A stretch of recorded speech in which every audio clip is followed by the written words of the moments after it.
The Mercedes-Maybach S was built to offer maximum comfort for all passengers, but most passengers in the back.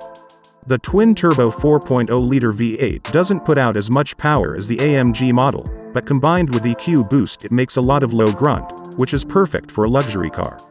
It also gets 4-zone climate control, power-adjustable heated and ventilated seats front and rear, and a 30-speaker Burmester 4D sound system.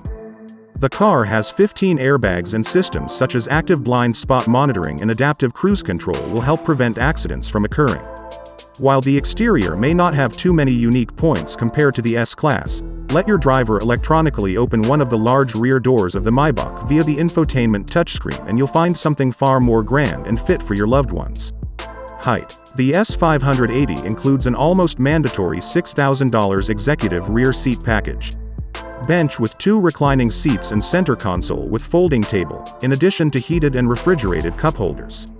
Pressing a button on your door panel pushes the front passenger seat forward, so you can recline to your heart's content. Mercedes is best in comfort mode, but they don't have Maybach mode.